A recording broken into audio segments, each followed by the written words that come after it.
Deuce and Mo, Deuce and Mo, Deuce and Mo. They tell you what they know. Do it for Deuce and Mo, Deuce and Mo. Hey, do it for Deuce and Mo. When it comes to the Kings, it's my favorite show. Do it for Deuce and Mo, Deuce and Mo. Hey, do it for Deuce and Mo. When it comes to the Kings, big hopes and dreams as we cover our Kings. Never cover the kingdom, but we loving our Kings. And we covered your prayers as we doing our thing. Big Deuce with the par, Lil Mo on the screen. Solo or together, still do it for team. Never switch up for $1 or revenue stream. So we always got each other, balance out the beam. Deuce and Mo, and that's the end of the theme song. Do it for Deuce and Mo. We are live! A little Saturday night chat for you. And man, does it feel good. The Kings have won 3 in a row. They go to Dallas and take care of business. How are we doing on a Saturday? What up, Deuce? Oh, hey, Morgan. Hi. I'm rooting for y'all. Yeah. How about this Kings? Let's go, Kings. All of a sudden, the Sacramento Kings have won 3 in a row.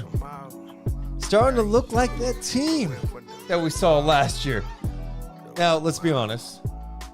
They still have added this new element this year, which is stressing us the F out at the end of games.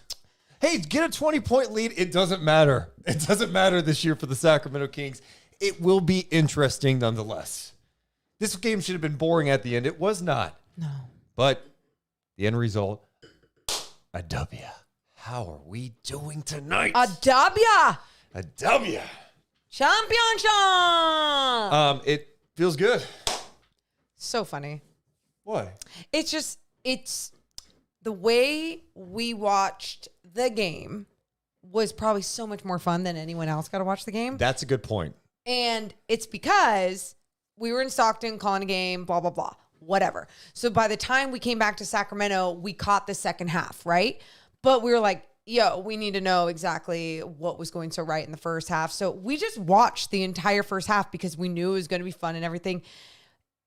Well, we actually caught the entire fourth quarter once we got back. We went back and watched quarters 1 through 3. Okay, either way. Yeah. My whole point is that we were stressing out in that fourth quarter watching it live with everyone else. But then being able to go back and watch quarters 1 through 3 and then coming on this podcast, what a joy. There was a lot of good stuff tonight.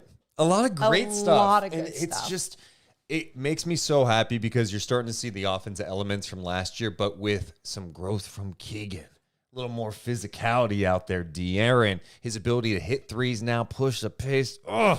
It was really nice. They got to figure out some shit late games when it gets a little tight. I mean, yeah, there's so much to talk about with this game. And there were so many moments.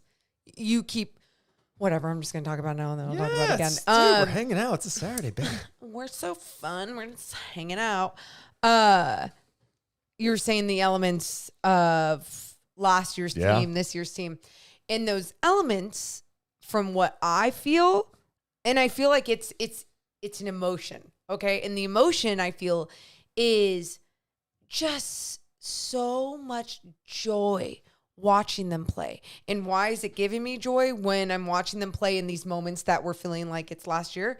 It's because they're playing with so much joy. It's because they're playing so free. It's because they're playing so loose. And that is what they were starting to play in that second quarter, in that third quarter. And then when they have that big old lead, what do they start to do? They start to not play like that. They do an irritating thing this year, and I know it's a point of emphasis that they had before the season. Great because bit. they feel like it's what they're going to have to do at some point in the playoffs is, all right, let's go ahead and hunt mismatches. Where it's just like, okay, we're just looking for mismatches. All right, Sabonis, you got Grant Williams on you. We're going to that. I don't even think it's a point of emphasis when they're up that much. I think it becomes, because here's why. I go, if you're up by that much and you have so much confidence in your team that you're just going to win the game, then most likely you're cool. You're rotating in different guys. You're staggering your rotation by the time if you're up 20 in the fourth and you have that much confidence. I don't feel like the confidence is there, so they're going, point of emphasis, let's practice these things and go up against mismatches or size advantages or whatever. I think truly the mentality of this team shifts like, all right, we got the lead. Let's waste the clock a little. I don't think it's a lazy mentality. I think it's not pedal to the metal. Yes, it's got to change. Just play your offense. But just push. do what you were doing. And what you were doing was having fun out there. Continue to have that fun, because guess what? It's fun for everybody. And it works when you continue that basketball. Dear God, please. Appreciate everyone for hanging out with us on a Saturday night. So much going on. Just saw that the Warriors lost again. Huh? Ugh, that's too bad. With the double OT. Oh my gosh, what a shame. Man, What a shame. going on there, huh? Losing some close games. Double OT against the Lakers? Against the Lakers. Oh my God, that Against the sucks. Ooh. Oh. Biggest thing you guys can do in the chat, though, tonight before we get started is to hit the thumbs up and make sure you're subscribed. All that does is help our channel grow so more and more people see our content. In addition to that, NBA trade deadline day, we're going to have a special live stream. It's going to start in the morning. What time? I've got to negotiate here with this high-profile talent to my right to see what time she is willing to start, because Deuce Mason would be willing to start at 6 a.m. on NBA trade deadline start day. whenever you I'll want. go at You got 6 it, Mike. a.m. and I'll go all the way through the trade deadline that I believe is at, noon? All right. Then do it. Why do you get offended at that? I'm not offended. I get like, you want to challenge me like I wouldn't do it. But here's my thing. I go, okay, if you're a man of the people and you're so willing to do it, then do it. I would. Like, I don't even know. That's not even a challenge. Then I would do stay it. on 24 hours for NBA trade deadline day. Anyway. Sicko. Ipodicus. Oh, the chat's frisky tonight. Let's see here. I'm being real. I want to win a ring. You think this team can? Ipodicus, hey, relax, man. Hey, it's a Saturday. We're having fun. Let him be real. I don't know why we're talking rings right now. Let him talk. I like Game it. 44. They just made the first round last year. We try to hit fast forward? Like, relax. Whatever it takes, win a ring. I was actually talking to my barber about this yesterday. You want to know why? Barber talk. Yeah. I was at the barber shop. We were just talking about sports and Kings and stuff. And one of the things that I was talking about was like, it's funny to me how, like, it's not just like exclusive to Sacramento fans, just sports fans in general. There is more of a mentality than ever. It's like, dude, championship or season sucks, failure. And I'm like, do we not realize that team in the early 2000s made the conference finals one time, and they were a championship contending team, but never even got to the finals? Yet we love that team. That team brought us so much joy. That team didn't even win a championship. Yet anyone from that team comes to town. Bibby, Weber, Christie, who's still in town, Bobby Jackson, the list goes on. We love them. Why? Because despite them not winning a championship, it was still fun basketball and they brought us joy. That's okay. It's hard to win a championship. We all want it, but it's hard to do. Sometimes I am curious if it's like even if you have let's say there are parents in here that have a kid in high level basketball, soccer, football, whatever it is. Like, you want their team to win a championship, but like your investment in it, like you're still rational most of the time, hopefully, with your thinking of like what it can be. And I just think as a sports fan of any team, that rational thinking should be there. But I also understand, I mean, fanatic. Sure. And like, hey, people go where they want to go There's with their different thinking. levels of fanatics, though. Like, some are just like, I'm a big fan. I'm a fanatic. I'm obsessed. But to me, there's perspective involved in all of this too. And we haven't even started the podcast yet. I can't wait to talk about this game. But Ipodicus was saying in the chat that the Kings are mid. It's like, yeah, they're probably mid, right? Like, based on championship expectations, they're fifth right now in the West. For years, they were 14th and 15th, and they sucked, and they were in the lottery every year. And they made the first round last year. I enjoyed last season. It was magical. This year, it's been a little more bumpy, but it looks like it's starting to turn the corner a little bit. And if they make the proper tweaks, Keegan grows in the next couple of years, look out. They could be a real problem. So I personally look at it like this. Adjust your expectations. What are you looking at this year? Were you having championship expectations? If you were, that's a you problem. That's not on anybody else. It's on you. Yeah. So adjust it a little bit and enjoy the ride, my friend. Or don't adjust it. Yeah. But if you're not going to adjust it, you still got to enjoy the ride. Because otherwise, there's just like no point to life if you're not going to enjoy it, right? You're just wasting all your hours of your day every single day if you're waiting for a championship every year. Sucks. Terrible. But I get it. Like, it's different in different cities and towns with expectations and teams that have won championships year after year after year. And it's like, that's just the expectation for people. I get it. It's not the same thing with Warriors fans right now. There's Warriors fans who are just so irritated with everything. I know. And like, fire Kerr and trade this guy, trade that guy. We have to win a championship, when like the reality for that team that they aren't willing to face, their run's over. And that's not hate. Steph Curry's still going to be competitive. He's awesome. He's in the prime. They're going to be fun. Their run is done. They're not winning a championship. It's done. And that happens because it's hard to win championships all the time. And you have to extend it. You got to get kind of lucky. And the Warriors got lucky. They had a couple of big lottery picks. And you know what they did? They swung and missed, right? Ooh, James Wiseman is a huge miss. Yeah. Right? So, anyway. But you say it's done, but there's no way to like break it down and put some shit around Curry and just like I feel like that is not this year, but I think that is the thought process sometimes is like, but can't you just put anything around him? Because even in free agency, like you look at the rest of the West. Yeah. I mean, look around. No, I'm more just challenging the thought process. I'm not saying I think that they're what are they now? Like 5 games below 500? No, that sucks. Yeah. So what sucks? What are the chances the Kings make a move before the deadline? I think it's high. I think they get something done. Now, what's the level of significance? We'll find out. You just got another question right there. Corey, what's that? I can't read that. What's that? It says, Oh, I think you know what it I know what Corey asked. Corey said, fog machine? You're damn right. Luka scored 73. What do you do tonight? 9 of 26. Good song. Oh, enjoy your triple-double. Okay. But take the L tonight. Oh. Woo! Yeah. Kings have won 3 in a row. And they're looking more and more like the Beam team of last year. The offense is flowing. Fox is killing it. Oh, I'm starting to feel good vibes again on a Saturday night.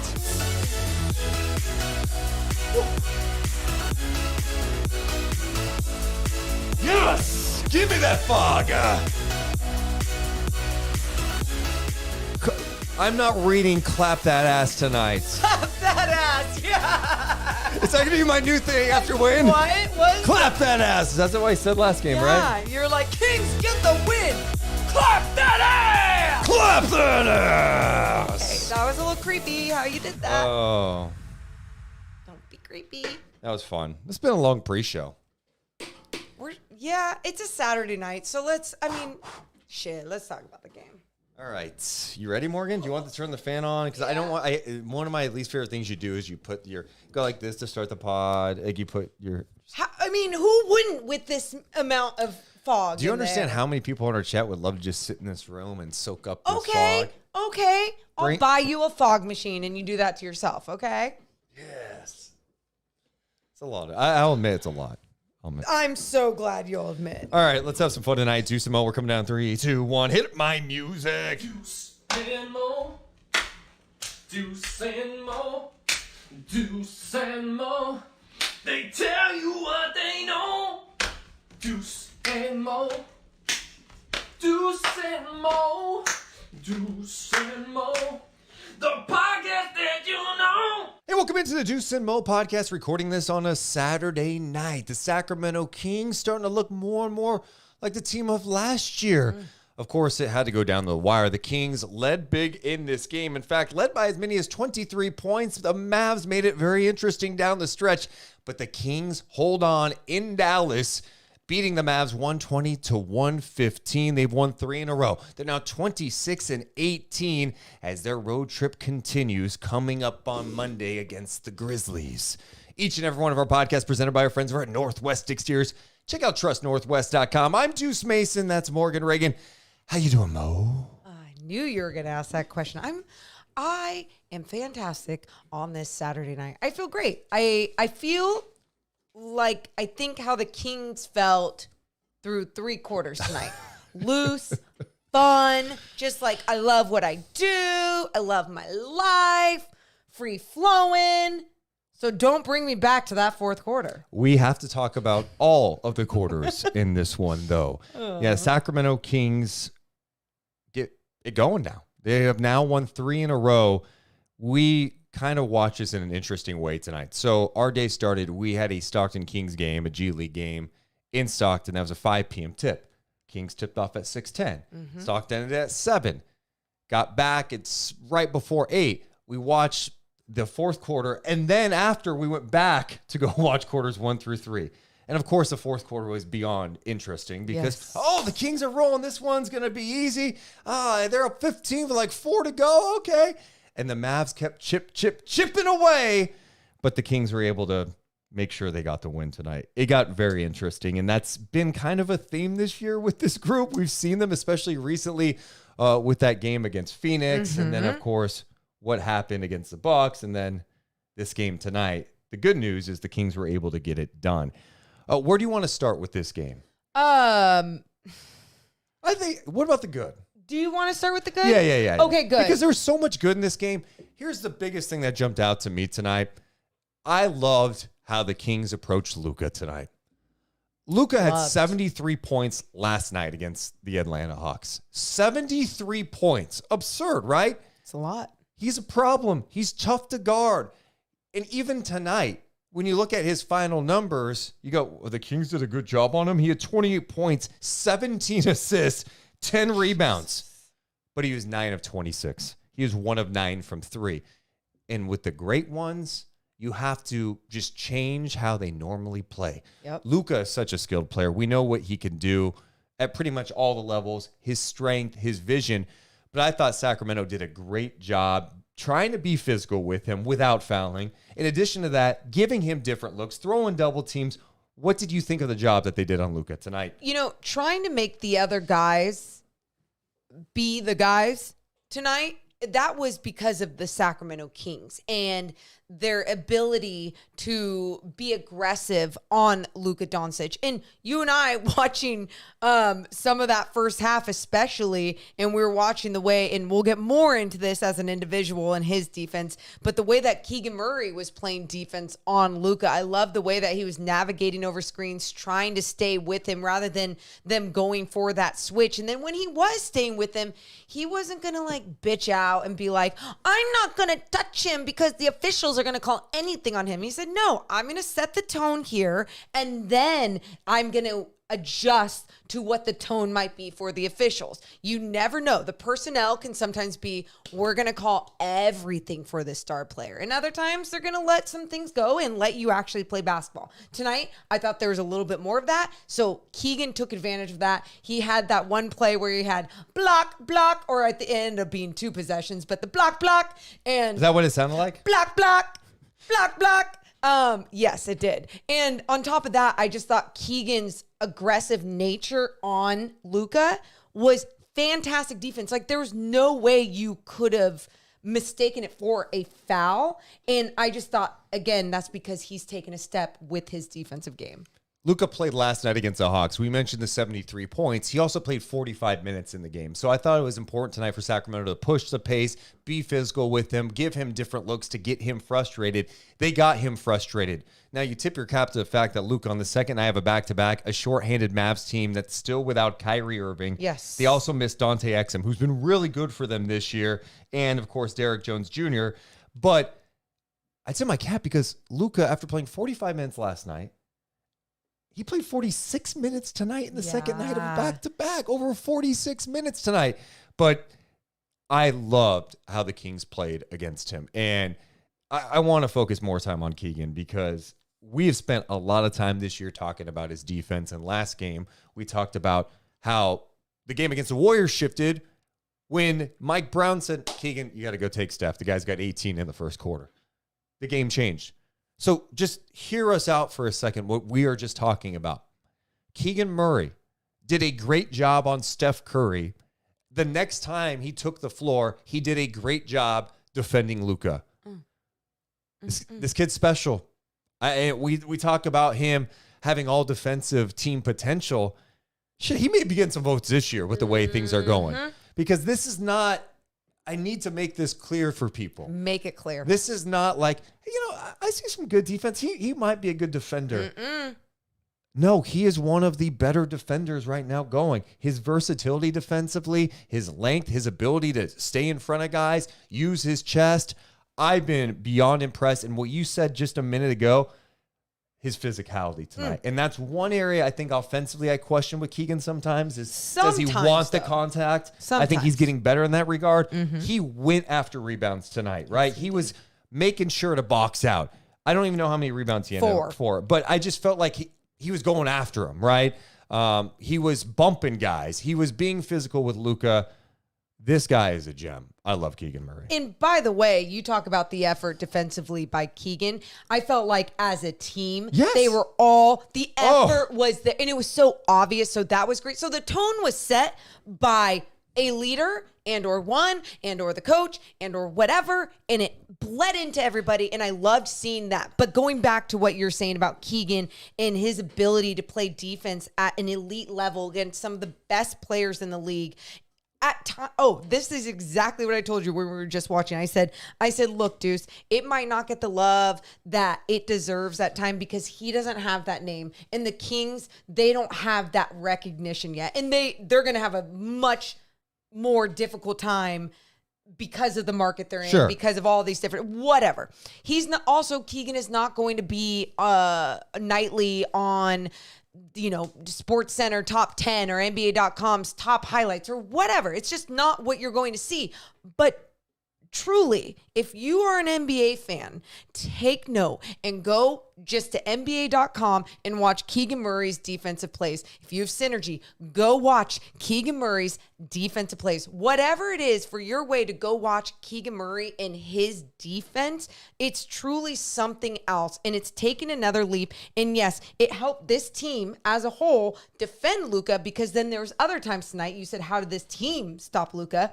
other times tonight, whether it was Keegan navigating the screen or the blitz being thrown at Luka. I mean, you even saw guys understanding that Luka is going to get that nice, sharp dagger pass across court. Mwah. He throws some amazing passes. It is beautiful. There was that one he had in the fourth. I think it was the fourth quarter where the Kings defense collapsed on him, and it looked like there was nowhere he could go, and he somehow fired a bullet behind his back. Oh my God! Out to the perimeter to for Grant three. Williams. Yep. I'm like, it was amazing.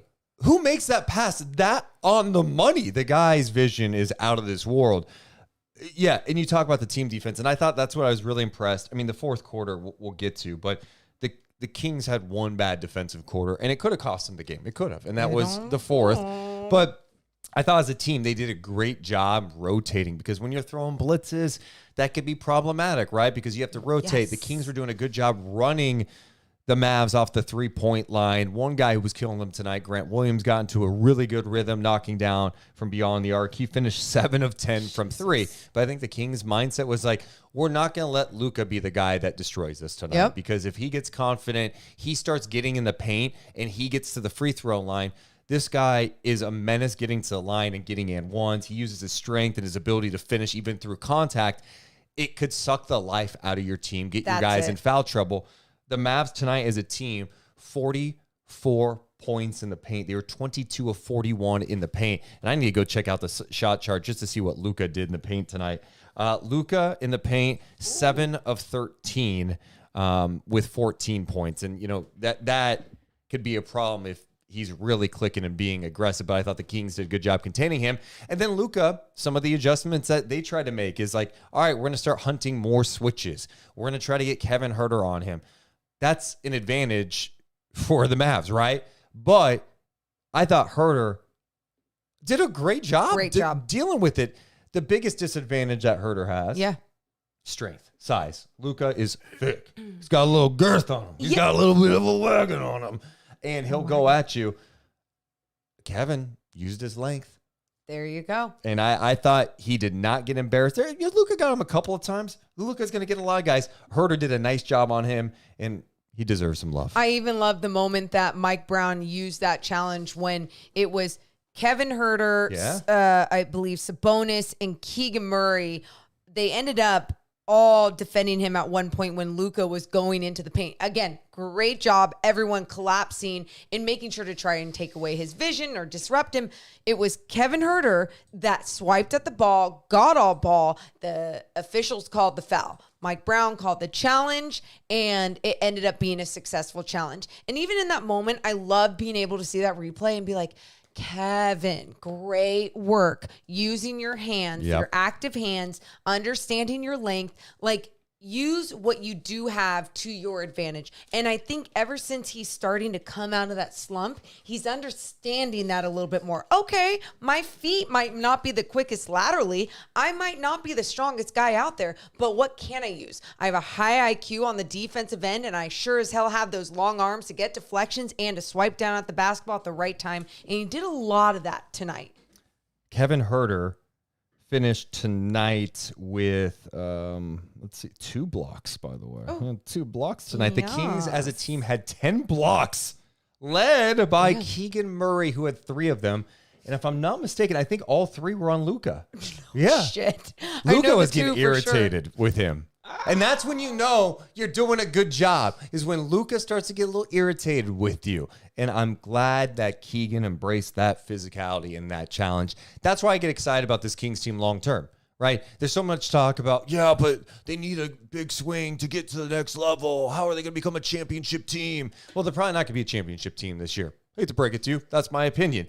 But if they're going to take a step, it's going to be because Keegan Murray is doing what he's doing defensively now, but he does it every night. Mm-hmm. And then he's still able to score and give you 20 a game. And if that starts to happen, then you have a beyond special player.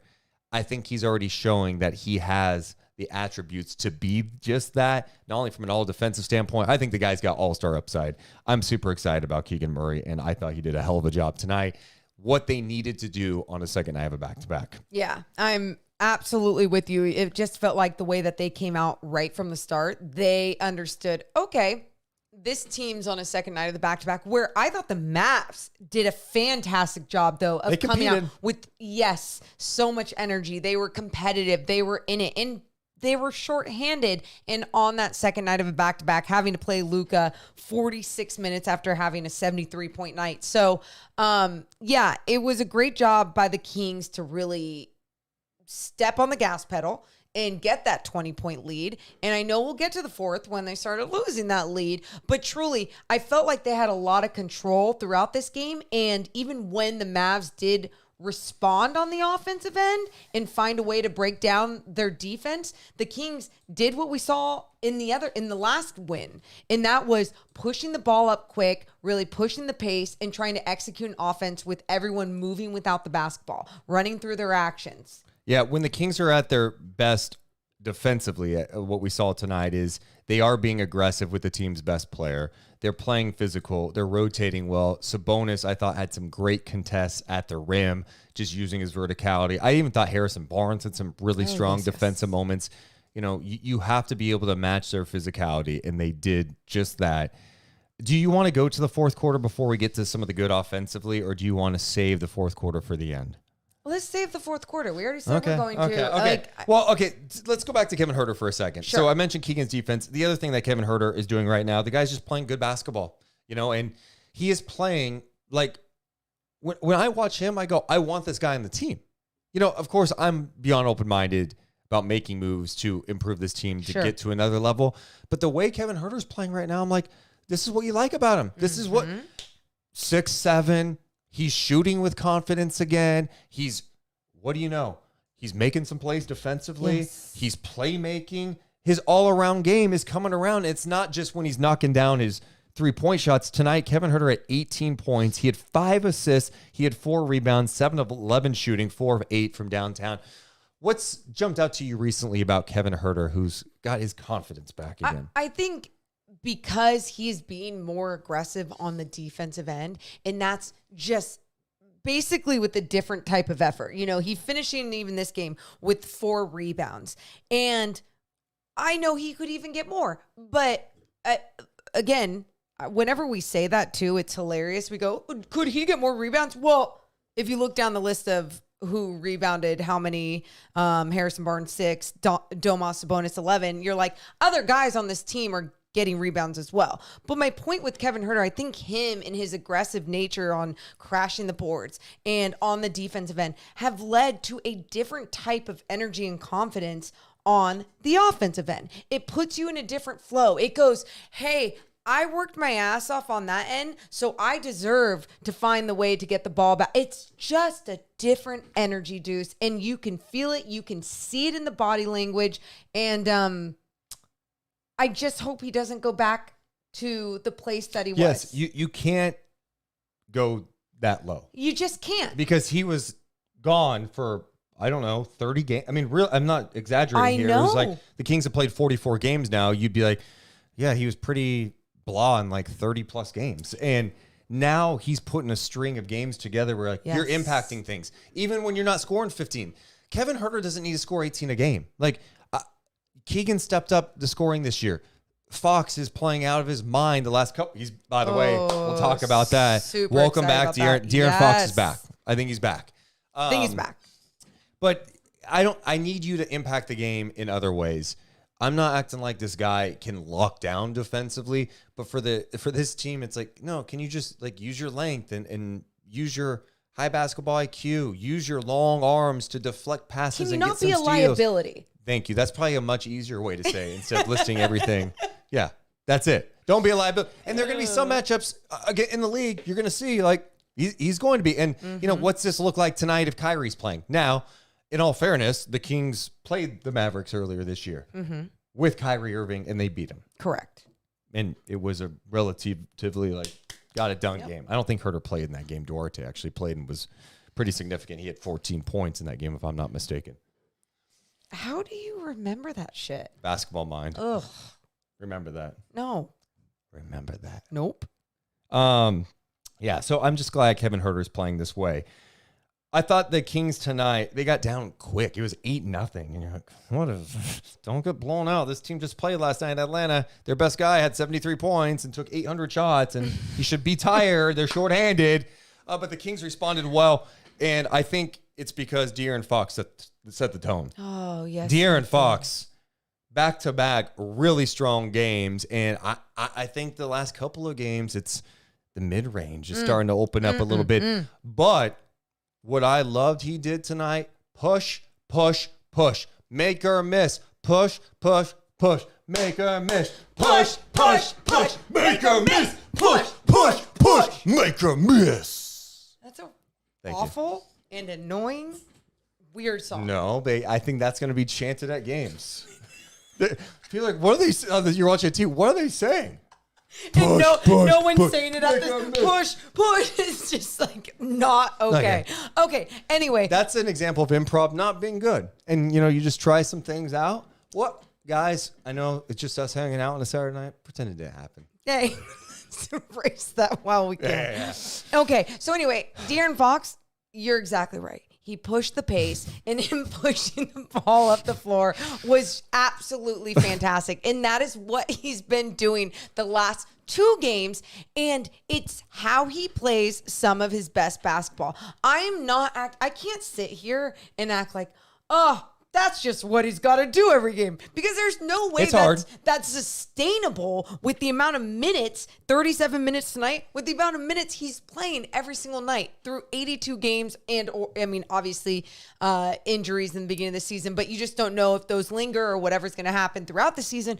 But my point is, it's not sustainable, but at the same time, that is when the best basketball is being played by De'Aaron Fox. And tonight he showed it again, being able to just push it on these guys. Man, the one play, Stephen Smith just mentioned it. Fox's big dunk was the "I'm back" statement. He threw that shit down with authority. Yeah, the quick burst, you mean when he crossed right, brought it back left, and dunked it in transition?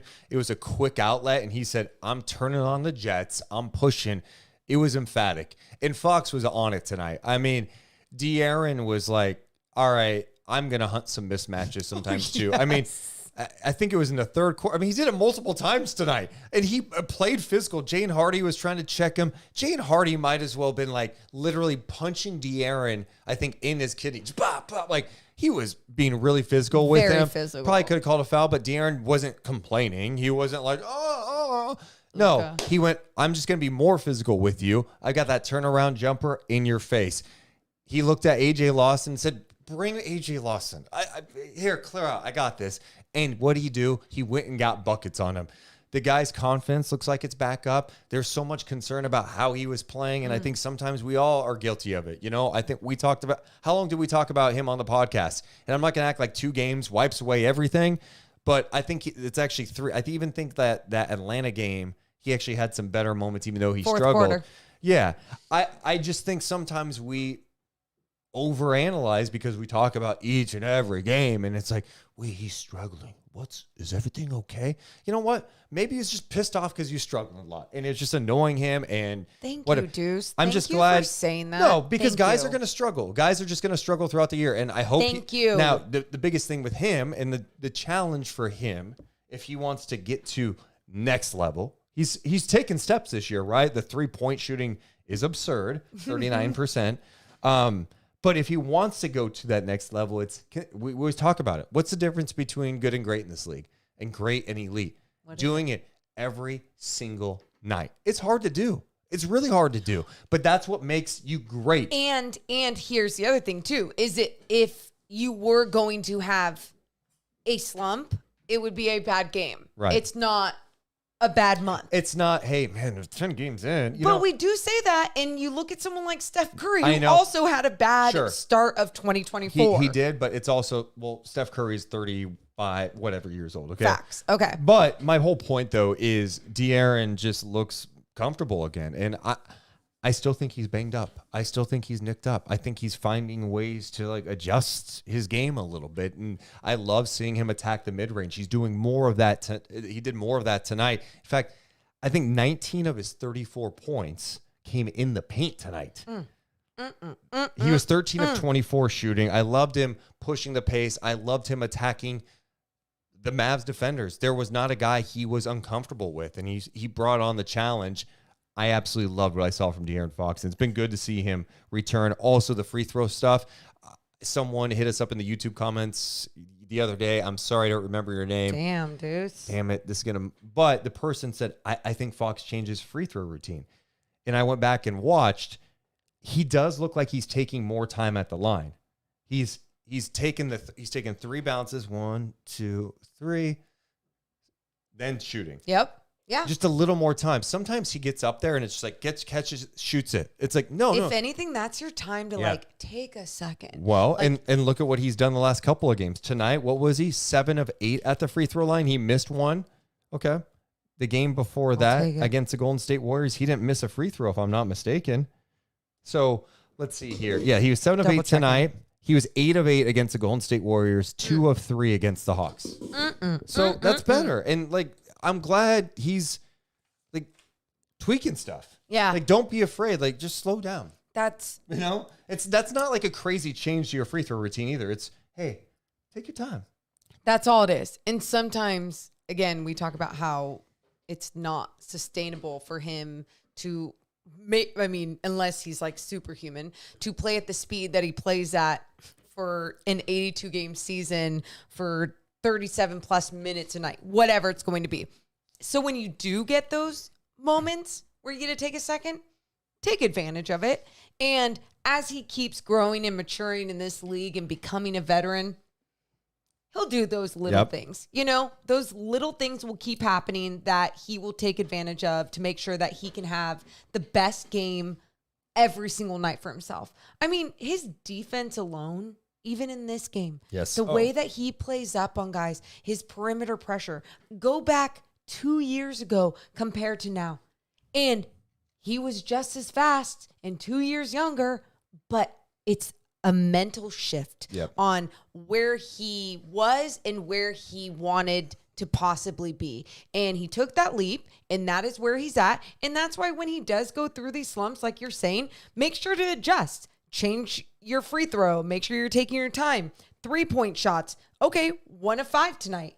Make sure that you are sticking to what you do at a level that no one else can do. Well, especially when you see certain things like tonight, you're going, I look at what the Mavs are throwing my way, and I'm not intimidated. Like, Seth Curry, if he's on me, can't guard me. AJ Lawson can't guard me. You guys start Jay and Ivy tonight, can't guard me. I'm not worried about some of these guys you're going to throw at me. And by the way, there's so many times in this game where even like toward the end of the game, which I know we'll get to the fourth quarter, when there's guys like Grant Williams or whoever else it was that are just grabbing on him, Kleba, pushing him out of bounds. And they ain't calling shit for him. And then I see people crying online for some of these other stars like, he only shot 1 free throw tonight. He's not getting the whistle. And I'm just like, De'Aaron's not even complaining about it. That's one area I want to give the Kings credit again tonight. I thought they did a good job not bitching. Yeah. And just playing. Agreed. Because I thought Sabonis, he gets beat up down there, it seems like every game. And he can get thrown off sometimes with that. And I'm glad he just played through it tonight. Fox, the same thing.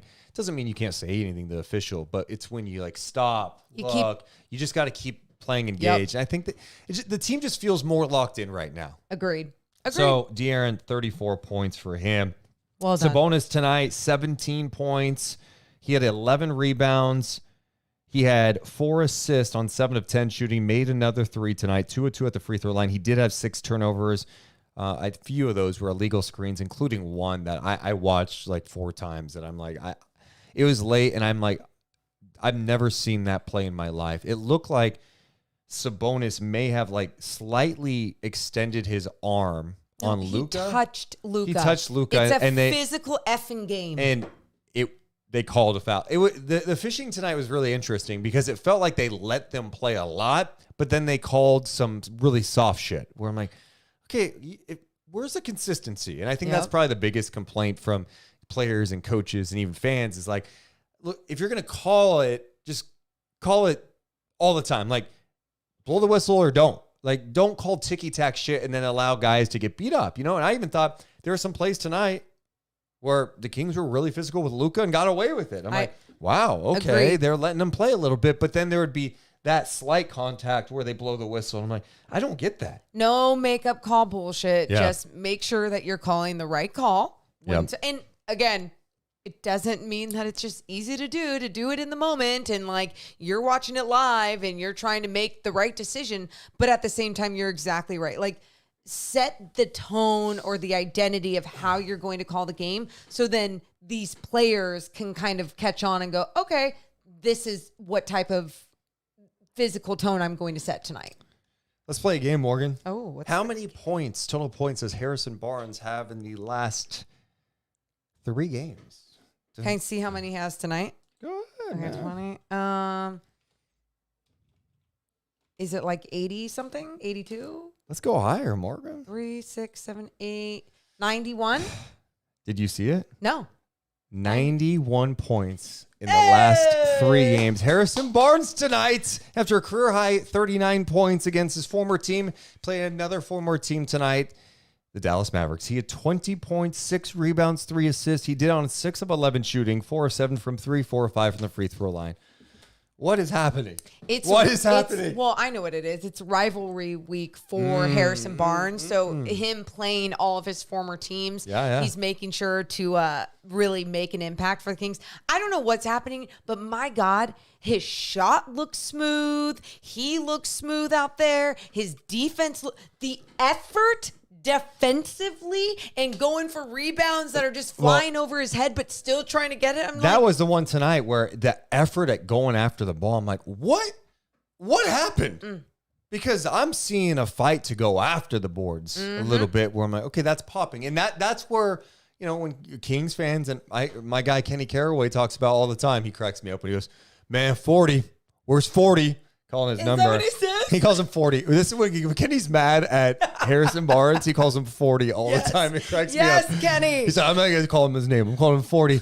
And it's true. It's like when you look at and you go, you got 1 rebound, you got the rebounds, and it's like, all right, we got to see the fight at least. You know, you got to go after and go get those boards. And he's been great. I mean, the 20 points is awesome. The 39 that I am for. Yeah, we can acknowledge the 91 total points. Sure. But it's the feel of it. Again, it's the same thing I say with Huerter.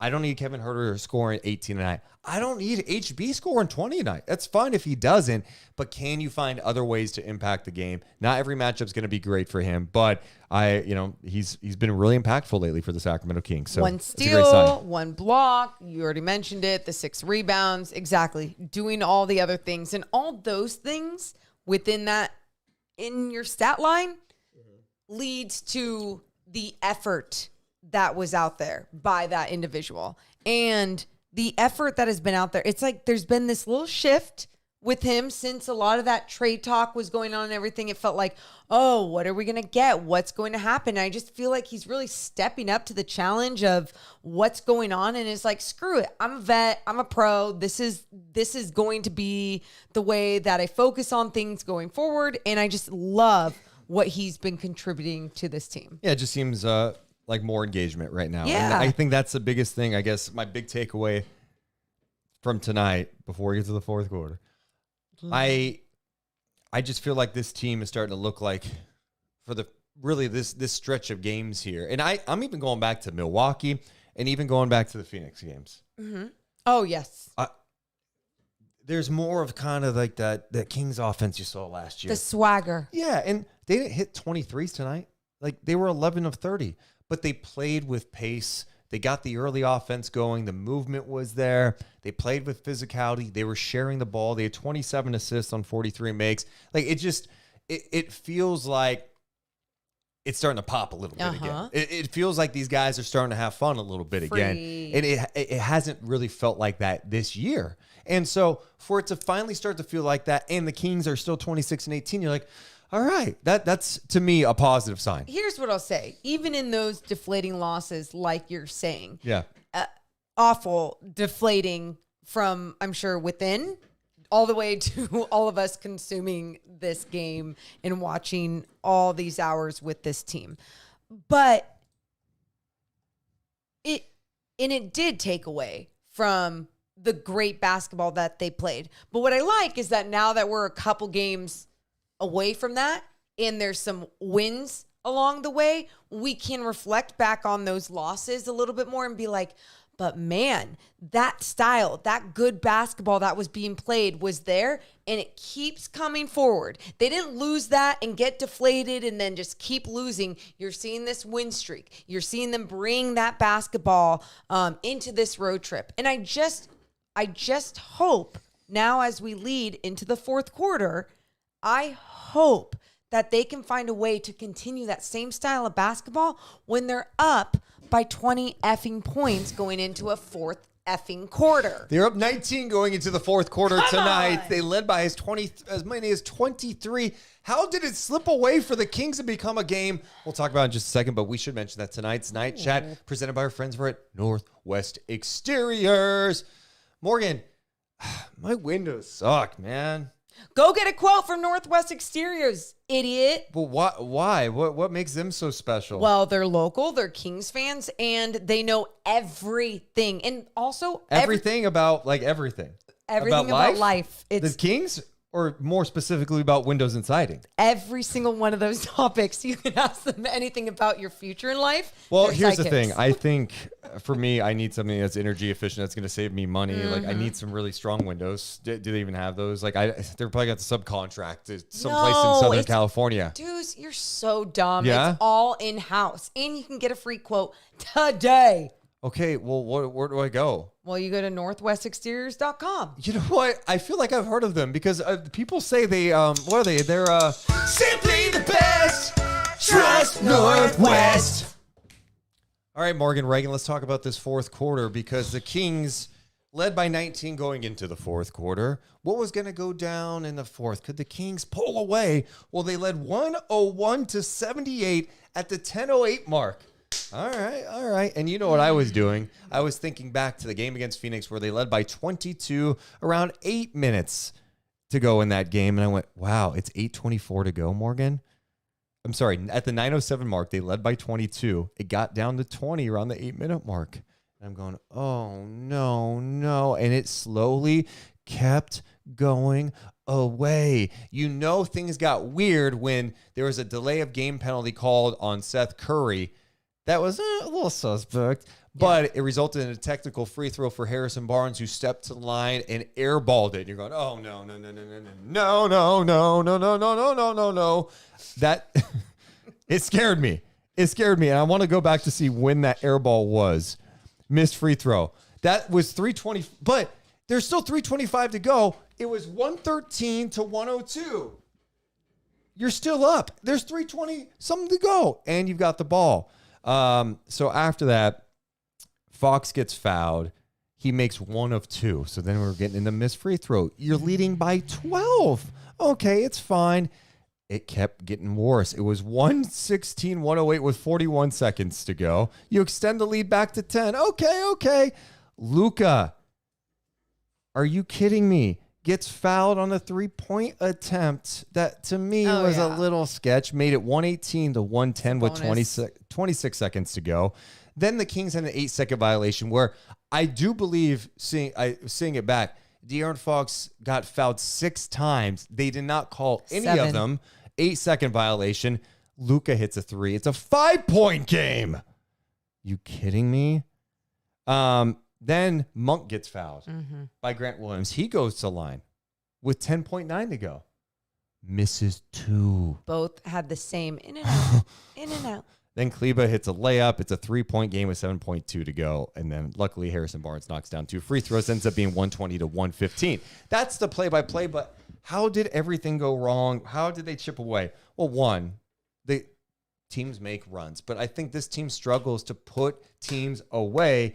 The biggest thing that jumps out to me, and I'm curious to get your thoughts, they go away from what they do best offensively. And I think this team clock watches. Ooh.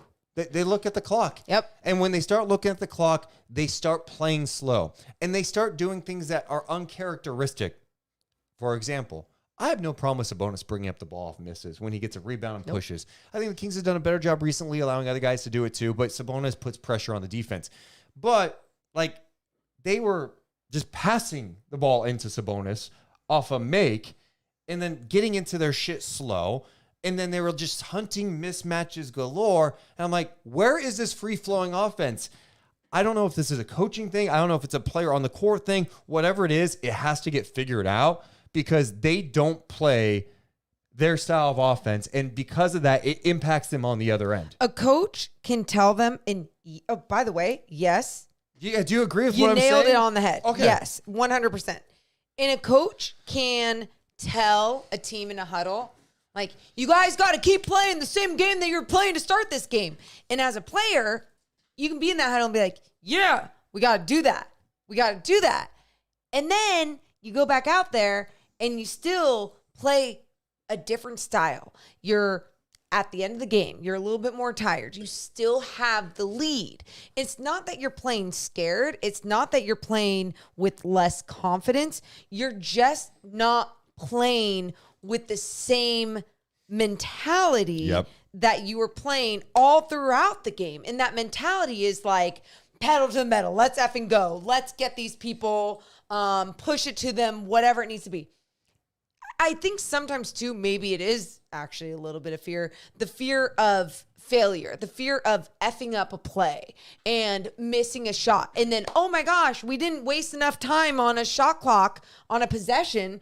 And now it's going back the other way. So now we have to play defense and get a stop. But it's like, if you are confident enough in what you can do with your execution of your offense when you're playing at that level that you're playing at the entire game, then do that. Screw up. Don't be fearful of fail, but then clean it up on the defensive end. Like, play your way. And this is the other problem. Sacramento in that fourth quarter, they were outscored 40-26. In the fourth quarter, they had 5 turnovers. Those 5 turnovers turned into 9 Dallas points. So that was obviously bad when you turn the ball over, but it's also bad when you're getting into late shot clock shit, right? Because to your point, Morgan, I just don't think this Kings team is a slow it down, let me like kind of milk the clock, half the court. Now, they can be elite in the half court, but they're elite in the half court when they're getting into stuff early and executing that way. They're not an elite late shot clock team. Now, every once in a while, I could see at the end of the game, like, hey, we're going to get, like, against the Warriors, HB's going right now. We're going to clear out, get him the ball, get a bucket. And I think they actually did that once tonight. Or Fox. But I feel like sometimes what happens is they're getting to the stuff too late, and then they become a little too frantic, and they're searching. Where's the mismatch? Where's the mismatch? Sabonis has Grant Williams on him. Oh, wait, it's too late. And they're not they're thinking. They're thinking. Yes. And this offense requires you to think quickly, make quick decisions. 0.5, the Kings in the half court just aren't there yet. And what that leads to is bad offense. You're missing shots. This team's getting out and pushing a little bit when Luka's doing that. You're getting cross matches galore where maybe there's some mismatches that Luka's getting that you don't really want to give him. Then you have different guys going over to blitz him, requiring others to rotate differently than maybe they've been used to tonight.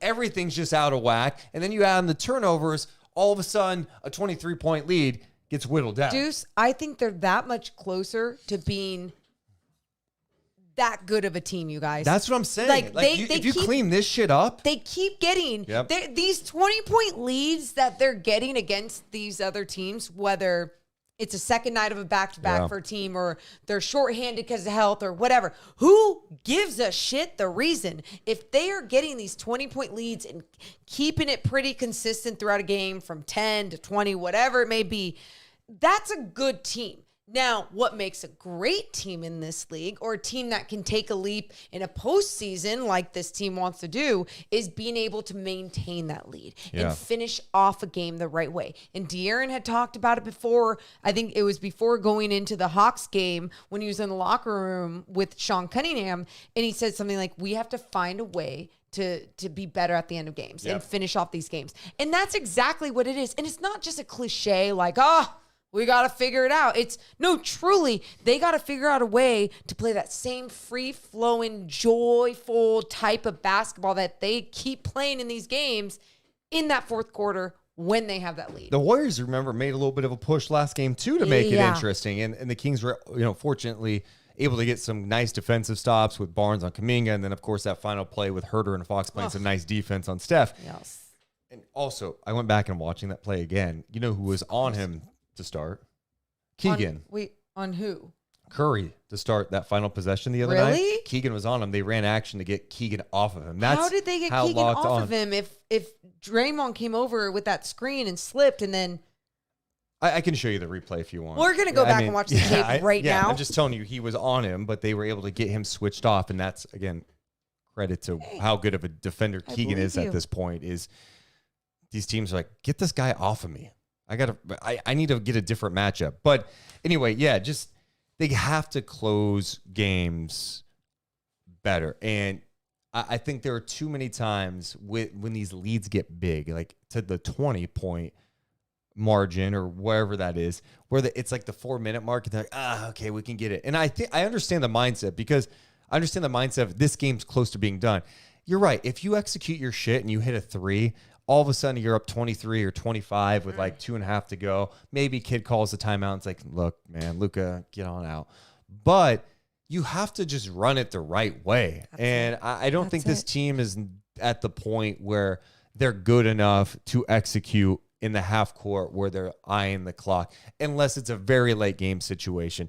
With 4 minutes to go, with 5 minutes to go, even 3.5, I still want you running your shit, because at the very least, get to the free throw line. But what team really is good enough to do? And the only reason why I say that is, there's some teams that are just good at ISO, right? And they can play that style. There are, but I guess my point is, if you are a team that has a style that help you win a game, keep with that style. Like, if that is your style, keep with that style throughout the game. Even if that means your best player in De'Aaron Fox has to keep pushing it down and get a midi and get a midi and get a midi in his 37 whatever minutes, then do it. Play that same type of game. Collapse the defense, and then even keep trying to look for an open 3. But it just felt like they were struggling so much at the end of this game, going from this beautiful basketball to what it was. And I think they know this, and this experience in this last however many games that this has happened, I think has helped them, even in a situation like the last 2 nights, find a way to pull out the win, face adversity, and make things anxiety-induced for everybody, but pull out the win.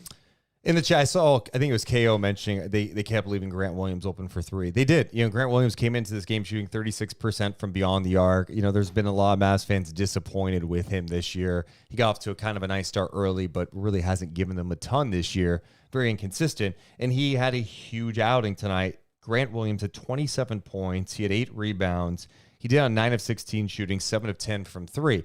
But I think this is, again, by design. Like, they were not going to let Luka go out there and just get whatever he wanted.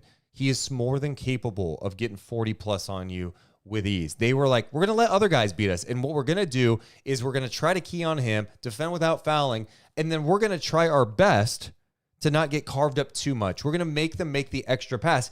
And I did think Sacramento, when they were locked in, and they weren't locked in the entire game, there were definitely some breakdowns where I think they get lackadaisical sometimes. But I felt like when they were running guys off the 3-point line, forcing Dallas to put the ball on the floor and make some quick decisions. And Grant Williams did make him pay a couple of times. And then someone like Luka is just, what makes him insanely special is the fact that you can throw all this shit at him, right? And we go, he didn't have a great game today. The guy had a triple-double. He had 73 points last night. He had 28, 17, and 10. And you go, well, the Kings did all right on Luka tonight. Yeah, the guy can still carve you up. He is, the passes he makes with the attention he draws. Incredible. Magical. Jaw-dropping. Yep. And so Grant Williams hurt the Kings because Luka's ability to find him. Yeah, it's so interesting sometimes when I look at this Mavs team too, and I go, if they put different pieces around Luka, like what would it be? But I think Luka's style is also so unique because he is a playmaker and he does draw so much attention, and his ability to score at the rim, in the mid-range, from beyond the arc is incredible. But I just feel like if he were to clean up the attitude of his game and not complain, because there was even, and I only say this to you because I remember there was moments of him complaining and then pointing down to his teammates going, you pick him up. And then Huerter hits a 3. It was like he was supposed to be on Huerter, and Huerter hit a transition 3, whatever it may be. And I'm only saying this right now because I'm thinking about like, why is it when he still has a triple-double game like tonight, and then someone like Grant Williams steps up the way that he did, it felt like the Kings were truly in control so much of this game. But I really think that the Kings did such a great job defensively, like we keep talking about, with their rotations for the most part. Guys, and especially special players like Luka, are still going to get theirs on some of the best defenses out there. And also, KO followed up saying, good plan to start, but you have to adapt when Grant's going crazy. Here's where I disagree. You don't. You keep doing what they did. Got them a 23-point lead because they were playing a certain way. What hurt them was, we just talked about in the fourth quarter, was playing the offense that they did, and then you're in cross matches. When you turn the ball over, it's a nightmare because then you're not defending how you were before, and that puts your defense in such a vulnerable position. So much talk about the defense is like, oh man, we got broken down. There were some breakdowns, but I think the offense hurt them more, and that led to some bad defensive plays. That's true. Make Grant Williams beat you. I don't give a shit. Go ahead, Grant Williams. Keep shooting. I'm not letting 77 beat me because I know he can. And it will be even more deflating than Grant Williams beating you. But I understand what you're saying, KO, because I even look back at that Orlando Magic game where the Orlando Magic are one of the worst 3-point shooting teams. And what did they do against the Sacramento Kings? They had a franchise record 3-point shooting game against the Sacramento Kings. And I kept going, why wouldn't you adjust in that second half? Because they were one of the best teams at scoring in the paint, that Mike Brown was like, no, you're going to beat me from beyond the arc. I'm not going to let you beat me in the paint. Like that was his thought process in this. And I think in this as well, it was like, no. Grant Williams, beat me with your 7 threes. I'm not letting Luka be the one that's going to deflate us, get the crowd going, and get everyone in it. Also in the chat, someone was mentioning, I said lackadaisical. They said, it's not lackadaisical. No, believe it or not, I think it's a common thing that people mess up. I always double check. And let's go to the pronunciation. Lackadaisical. Lackadaisical, everybody. Deuce Mason. It's a common thing. I've heard Coach Brown say lackadaisical. I've heard Morgan Reagan say lackadaisical. Deuce and I got in a fight about it one time because I said, that's fine. He goes, Morgan, I'm just letting you know it's lackadaisical. And I said, that's fine. What? Just to be clear, that Morgan's... Did I say it wrong no, but just how you're going about this. I was like, oh, Morgan, by the way, I heard you were saying lackadaisical. You were nice. It's actually lackadaisical. And you went, I mean, no. It doesn't His matter. approach was nice, but what I said was, it's one of those words where like people say Nordstrom's. It's Nordstrom. It's not Makuni's. It's Makuni. That's a brand. Okay, my point is, even with brands or some words like lackadaisical, like I want to say, I was like, people say it, like whatever. And he goes, you might as well get it right. And that's like the journalism guy in you. And I didn't graduate with honors. Like, sorry. That's a good point. I'm glad you mentioned I graduated with honors. Such a bitch. Sorry. You notice this? No, I said such a bitch. I said, did you notice this? Oh. No. Just my haircut. Not a big deal. Oh, my God. Morgan, we still have to get to our moment of the game in just a second. But I want to hear some Kings locker room stuff. We haven't heard anything, Please. and I just looked, and Keegan Murray talked about the differences between guarding two greats in Steph and Luka Doncic. Here's what he had to say. And going from, game one of this road trip where you're primarily defending Steph Curry, much smaller guard, different speed, different game altogether, obviously a 3-point shooter, to going to guarding Luka, size, strength, slower game, things don't fluster him much. What's the difference in terms of how you approach it individually from a defensive standpoint? Yeah, I mean, there's similarities. They're both going to get a lot of screens set for them. With Steph, it's a lot of pin downs, a lot of flares. He slips a lot, so just being mindful of that. And with Luka, it's a lot of pick and rolls. It's not as many pin downs, but he uses his body really well. And obviously, they're two of the better players in this league. So just trying to stay locked in as much as possible on both of them is just kind of my goal. Just calm. Just kind of my goal. De'Aaron was talked about what they were trying to do against Luka tonight. You obviously see the game that Luka had last night. What was the conversation among you guys about that? About defending him coming into this game, and how do you feel about the job you guys have been able to do on him? Well, I said, Keegan, don't let him get 70 tonight. But I mean, he's a difficult player to guard, obviously. But I mean, he's the focal point he's the entire focal point of their offense, obviously, especially with Kai out. I mean, I think the way that he scored the ball, I think we did a good job, but we have to be able to try to keep him off the free throw line, and obviously he's going to continue to create for others. You can't stop him from both scoring and creating for others. There's something that you have to give up, and the way that he scored tonight, the way they shot the ball, I think we made it difficult for him. What's it like when you watch a guy score 73 points, knowing that you're going to have to guard him primarily the next day? I mean, it's exciting just to be able to kind of have that challenge and have that goal. I mean, Fox was joking to me, just don't let him put 70 on your head tonight. So, I mean, it was my goal to keep him under 70, and I think we did that well. So, I love Keegan, man. It's exciting. It's exciting, like it's just really cool to like go out there and just like do it. Yeah, I mean, I think it's so true. Like talking about Luka's ability to just hurt you. You can't take away everything, and it just made life a little easier tonight when you didn't have Kyrie. He's been out and he's missed some time. He's had some bad injury luck this year. Makes it a little easier to make those decisions because when they got Kyrie and Luka, you got two guys that are just nightmares, and they can make you pay. And tonight, you're like, well, we can do this. This is the right game plan. So, big ups to the Kings for sticking to the game plan, making sure that they were bumping and being physical. And that's I think the big reason when you could turn Luka more into a distributor. That's where I like it because that means he's exerting more. This guy still played 46 minutes. People joke all the time, like, oh, he's in bad shape, blah, blah, blah. I'm like, we say that, but the guy played last night 45 minutes. He played on the second night of back-to-back 46 minutes. Like, he can be in better shape. I understand that, but he's still, with that said, able to do this shit.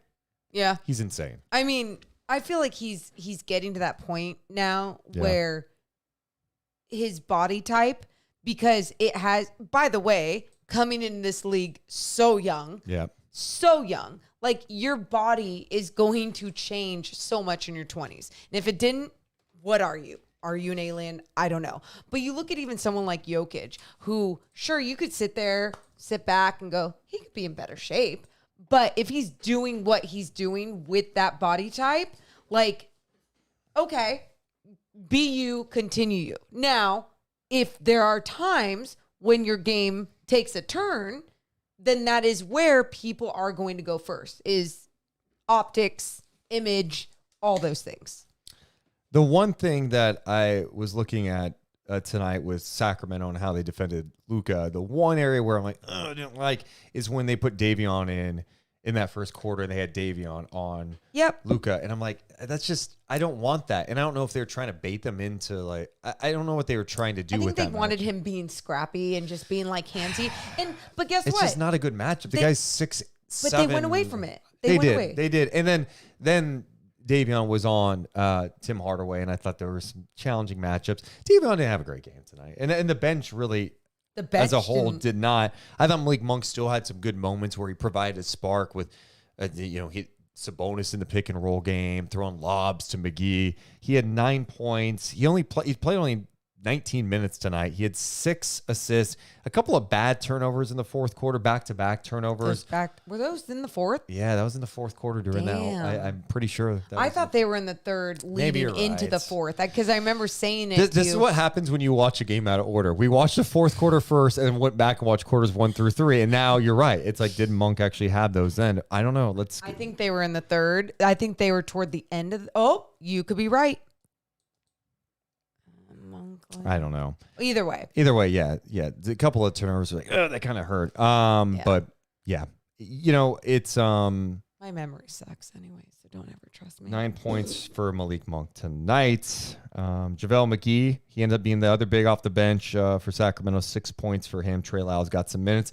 And you know what? I know Kessler Edwards only played like 40 seconds. He came in at like the end of a quarter, if I'm not mistaken. End of the third. One of those quarters. Came in. Played some good defense on Luka. He did. Yeah, his long arms, his energy. I think it surprised Luka. Luka's like, who's this clown coming in to try to check me a little bit? I got one job, and it's to stop you. Good win tonight for the Sacramento Kings. I agree. Shout out to everyone hanging out with us late on a Saturday night. Hit the thumbs up and subscribe. We'd appreciate it. Appreciate those also participating in the poll question. Ooh. Tonight's poll question, are the Kings back? Yes, Beam Team, or I need to see more consistency, or not buying it. Ooh. Where do you weigh in on that? Between yes, Beam Team and need more consistency between those two. Because here's the thing. What, 3-game winning streak? 3-game winning streak. We've seen. Yeah. I'm in the, I need to see more consistency. That's fine.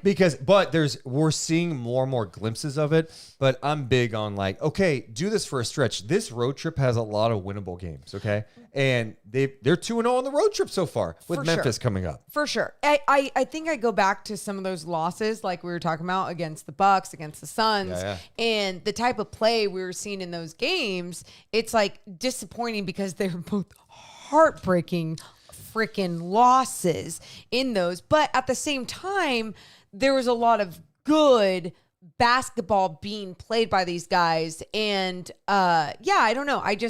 I feel confident with where they can go and where they can continue to go. And so, I'm excited for what they have going on. I am too. I think a lot of people, and I don't blame people for doing this, but after some of those heartbreaking losses, it feels like it's the end of the world. And it feels like, no way did they lose in that fashion. Oh my God, is this the team that they are? But how many times have we talked about how hard it is to win in the NBA? And they're on a 3-game winning streak. And they've played some really good basketball within these 3 games. And, that's what I was going to say. And in some of those losses, there was some good team basketball being played, even when De'Aaron wasn't playing his best basketball. That's fair. Someone in the chat was mentioning Malik Monk's free throw shooting. Emiliano saying Monk's missed free throws are ? Homie is seeing the ghost of Nick Anderson free throw bricks at the stripe lately. He was 5 of 7 tonight. Missed those 2 late. 5 of 7. He did not take any free throws against the Warriors. He was 5 of 5 against the Hawks after that 1 of 6 game against the Pacers. He had a 6 of 10 game against the Bucks. This month, Malik Monk shooting 70% from the free throw line. It's kind of weird. And just for context, in the month of December, he shot 100%. Oh my God. So 100%. And 88.6 in November. Yeah. So I don't know. He'll be fine. I think he'll be all right. I'm not tripping about it yet. If this continued on for a long time, okay. Maybe we'd be a little worried about it. Here's a question for the chat and for Morgan Reagan. Yeah. One of our favorite questions of the night. Who is the player of the game? Okay. And the moment of the night. Let's start with player of the game. The rock and soul player of the game. Because I want some rock and soul tomorrow. I think there are good candidates. I think the one obvious is De'Aaron Fox. That was my obvious. Keegan Murray might deserve some love, but who do you guys go with in the chat? I have the answer. I have the official winner of it, but I want to hear your guys' perspective before we move on. I'm going to go with... Is it Keegan for his awesome defense tonight on Luka?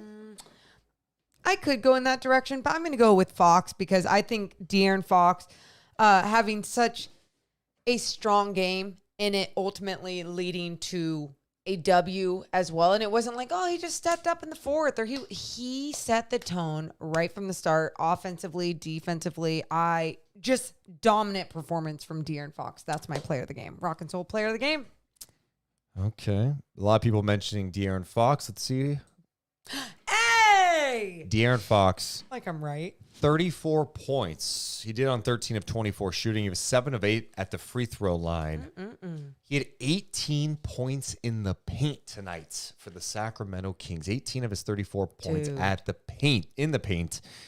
De'Aaron Fox is a rock and soul diner player of the game.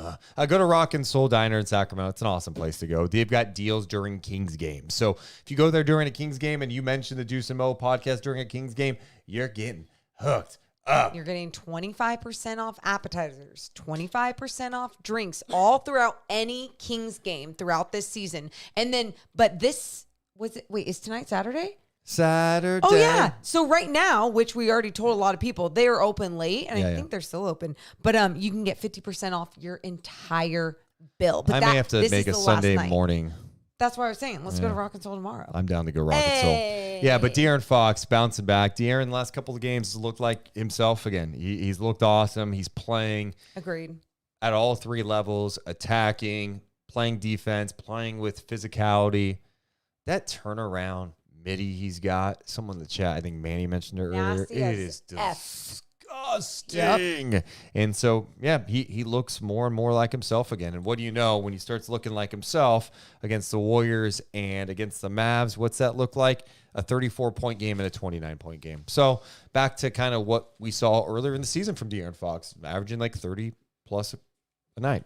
Absolutely. And it's not even just about what you're seeing with his points, right, at the end of these games. I think it's truly with his leadership that's shining through his actions on the floor. And that is with his effort on the defensive end and his dominance on the offensive end, pushing through, being that guy that you're like, oh, we can rely on you. We're still going to run through our stuff, run our actions, make sure that we're moving without the basketball, but we also trust you. They don't just sit there and stare and watch him do what he needs to do, but they trust that he's going to do whatever the team needs. Well, 34 points, 37 minutes. He's our rock and soul player of the game. Some of the other starters tonight, mentioned HB's numbers. He did play 38 minutes. Keegan played 39. Sabonis played 36. Huerter played 30. So good stuff for the Sacramento Kings, winners of 3 in a row. Now, our Sharif Jewelers moment of the game. Okay, this one's a little tougher tonight. I feel like here are my 2 moments. I got one. You say yours, and I bet it's the same as mine. Keegan Murray block on Luka. Blocks on Luka. But yes. I was going with the first block because that first block I was like, yes. That's what I said. Yes. Okay. The next one, the De'Aaron dunk in the first. Oh, my shit. Yes. Put it on the list. Our Sharif Jewelers moments of the game. I mean, I think it's obvious, right? I mean, yes. the way Fox pushed, went right, brought it back left, dunked it with authority. I loved once Fox had a shot tonight where he like kind of fell toward the Kings bench and he was all yelling at the bench. I'm like, this is the vibes I'm talking. I need these vibes.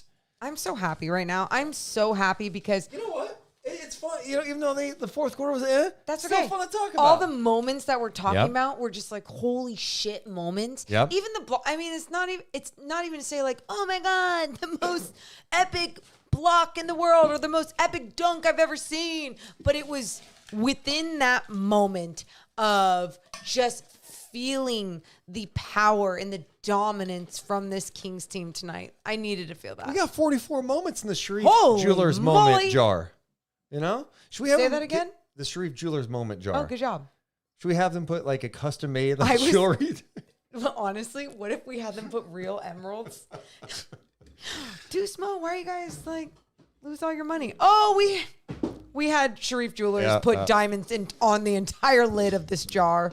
Oh man. Or we can get fake diamonds. Someone in the chat was asking if we could show the dunk. You know, I may be able to dig it up real fast, and we won't get dinged because it'll just be playing in the background off Twitter. I can see if we can get it. Let's mute it, right? Okay. Yep. This is where I'm being nice on a Saturday night. There's so many fun plays. Let's see. Oh, yeah. Okay, here we go. I'll make it small. Here you go. Oh, my God. Right. Left. That's disgusting. That is disgusting. Even the Kings bench is like, oh, my God. Are you kidding me? Time.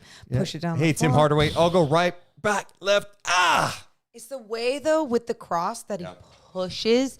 It's like a push dribble crossover into the middle of the lane to just go, bap. That was nice. Beautiful. Thank you, De'Aaron. Let's give some love to some super chats tonight. We always appreciate the super chats, all the chatters, but we got to give some love to Ian. Ian donated a couple of times, going $5. How can we trade Barnes when he actually hits his free throws? Yeah. Did Harrison Barnes hit his free throws tonight? No. He's 4 or 5 at the line. Barnes been really good lately. Geeky Nana donates $5. Thank you. Tiffany donates $2.99. Appreciate it. Ian says, I'm going with lackadaisical now just out of spite. Yes. Appreciate all of you guys. Thank you so much for your donations. Next up, Morgan Reagan. Yeah. Sacramento Kings road trip continues. They take on the Memphis Grizzlies. The Grizzlies, by the way, I know what you're thinking. Oh, John Morant, they suck. He's gone. Kings clap that ass, as you would say. Nope. On New Year's Eve. Weirdly. Well, believe it or not, they've won 3 in a row. Oh, both teams have won 3 in a row. They beat the Raptors in Toronto, at Miami, 105-96. And then Friday, they beat Orlando 107-106. And I was looking over the last 13 games. During that span, Morgan, the Memphis Grizzlies are 8-5 over the last 13 games.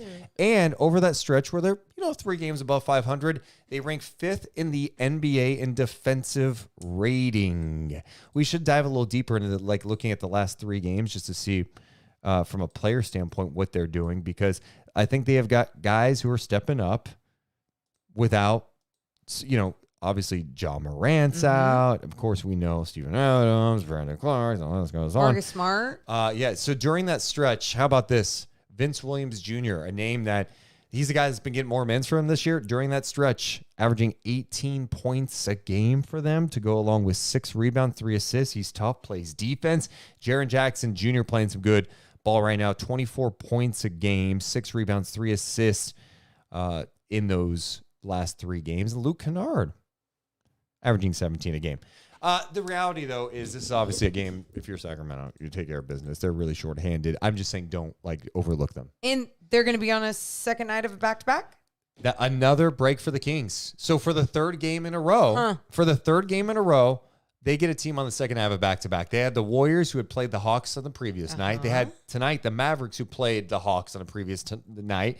And they will get the Memphis Grizzlies, who the night before will be in Indiana to take on the Pacers. Not the night before, the day before. 12:30 game, because it is a night Sunday. Before, day before. It is. But the day before. You're right. It's a back-to-back. You're right. It's a back-to-back. So anyway, they another get a chance. whole night to sleep. And you look at the Kings' schedule coming up here. They've got Memphis coming up on Monday. One other thing we should note about that. That's a Deuce and Mo pre and post game on NBC Sports California. So if you watch on League Pass, make sure you select the Kings so you see pre and post or whatever. And halftime, you'll see us on that. If you watch locally, NBC Sports California, we'll be on pre and post game for that game. Come hang out. Can't wait for that. And then we'll have night chat later on that night. And then the Kings continue their road trip Wednesday when they take on the Miami Heat. And you got the Pacers Friday, the Bulls Saturday, the Cavs on Monday. Okay. What a trip. Winnable games. What if they came back 7-0? What if? I'm not saying they're going to. No, What stop. if? What if? What would you do? Do what you need to do. I'm not doing this. And then they come home for the Pistons. You can talk about it. Oh, the Kings have won 9 in a row. The NBA is losing their mind. Can you believe it? Just kidding. You see how many games in a row the Miami Heat have lost now? How many? I'll tell you in a second. Do you know about how many? I think it's around 6 in a row now. Damn. The Miami Heat Damn. have lost 6 in a row after losing to the Knicks today. They're now 24-22. Miami is in the classic part of their season where they go, where all the NBA fans get suckered into. They just don't. They're not good enough this year. Even with the Rozier trade, you just don't buy them. They're not good enough. No.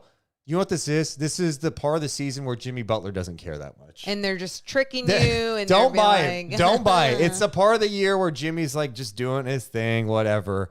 No, they're going to be fine. They'll be in the play-in. They'll be, I mean, if they're not in the top 6, they'll be in the play-in. Yep. And then they'll figure out how to get to the NBA finals. Exactly. And it'll be irritating. Look at the NBA standings, Morgan. Yeah. Ooh, the Kings were like dropped out pretty low, right? Ooh. They are back up to 5th. Wow. In the Western Conference. That was quick. This is insane when you look at what's happening in the top 4. So OKC's the number 1 seed right now, okay? OKC's number 1. They are 32-13. How about the Kings? They have beat them twice this year. I always think about that. Love they beat it. them twice this year, once without De'Aaron Fox. So they're the number 1 seed at the moment. Minnesota is a half game behind them for the number 2. The Clippers are 1.5 back at number 3. Nuggets are 4th. They're 1 game out of first place. So the top 4 looks like it's going to be tough to grab at this point of the season. Whatever. Right? But, I mean, that's just the reality of the situation. Yeah. The Kings are now ahead of the Suns by a half game. The Pelicans are 1 game back of Sacramento in the 7th spot. Dallas, that's why tonight was kind of a swing game, though. Because now the Kings are 2 games ahead of Dallas. And I know we still have 37 games to go. It's not that big of a deal, but the Kings took a 2-0 series lead. The Lakers won tonight. They're chilling in the 9th spot. They are 3 games out of the top 6. Utah, don't sleep on the Utah Jazz. They won 7 of 10. They are 3 games out in the 10th spot. The Rockets are 21-24. The Warriors are 19-24. Wow. That one's fun. Crazy shit. I love just crazy rubbing that one shit. in just a little bit more. Just a little bit more. Ugh. All right. Such a vibe. Morgan Reagan. Yes. What else did we miss tonight? Is there anything else we need to talk about? I did have one other thing on top of my mind. Yeah, proceed. Scoring in the NBA. What about it? Individual or team? Both. Okay. This week, we saw Embiid have his monster 70-point game. Yes. Cat had 62 like and that. lost to the Hornets. Lost. Devin Booker last night had 62 great and point. lost to the Pacers. Oof. Let's also note that Devin Booker had a 70-point game and lost to the Celtics. So kind of weird. Yep. And then you had Luka score 73 last night.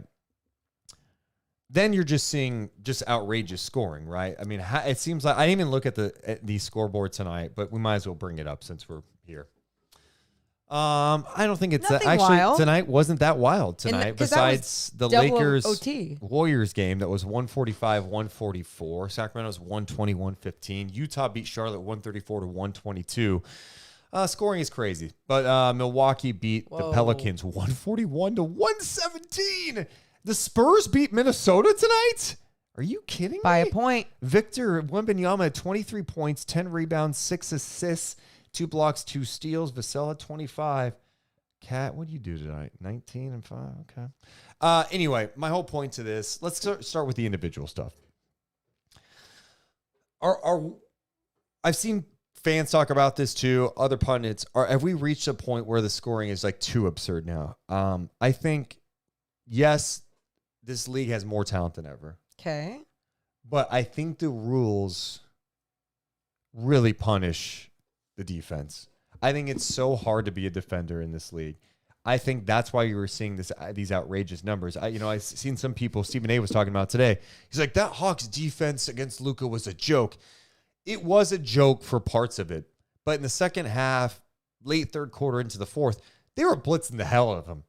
I think Quinn Snyder should have done that, I don't know, in the first quarter, throwing him some different looks. I guess my point is, it's weird to see all these 70, 60-point games. It's happening all the time.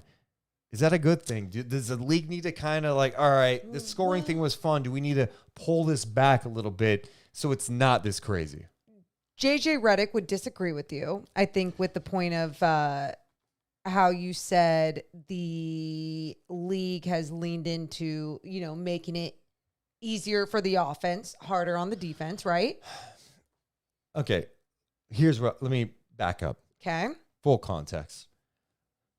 The spacing in today's NBA is ridiculous. Okay. And that's a credit to the players.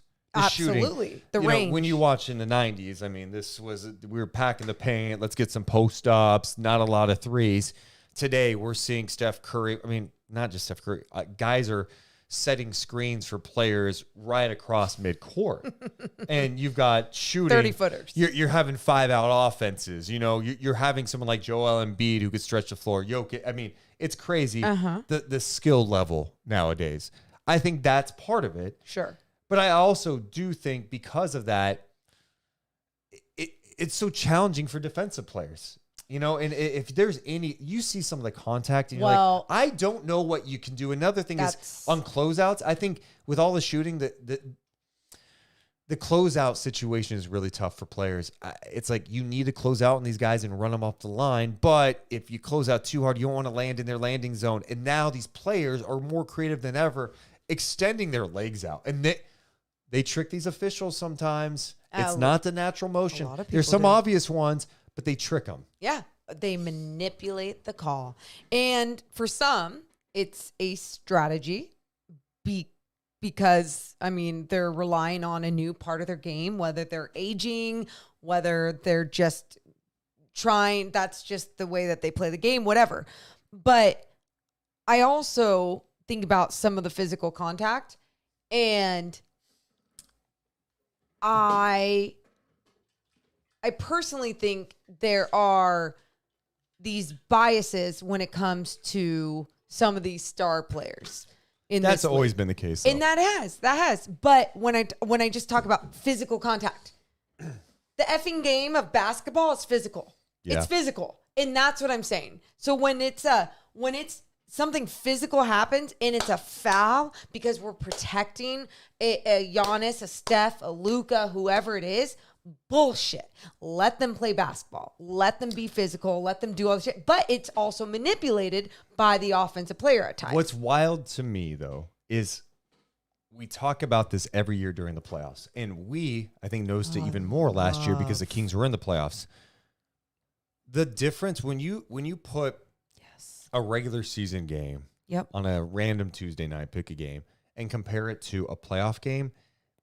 Night and day. It is different. Night and day. And you could say, well, the players are trying hard. No.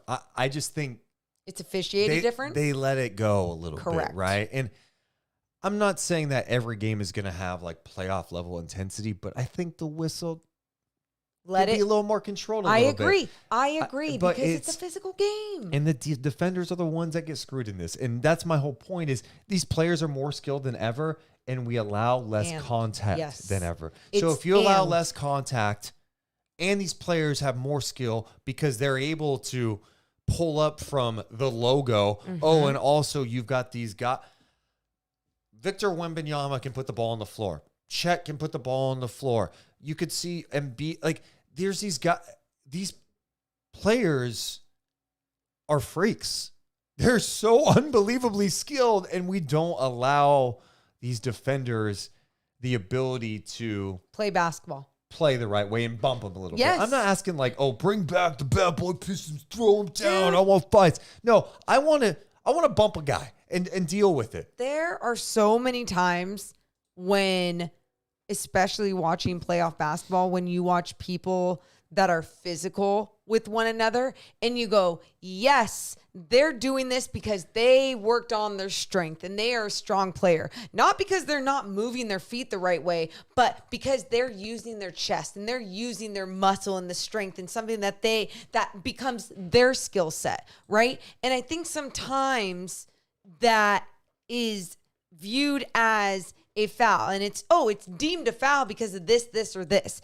And I think you're exactly right. I think if there was this space for defenders to be able to play physical and not be afraid of fouling. It's not just these shooters. I think a lot of people view this as like, oh, well, you want to protect the shooter and not getting in their space and all these things. It's not just that. It's guys going up to the basket and then being a star player and being able to just manipulate a call because they got touched.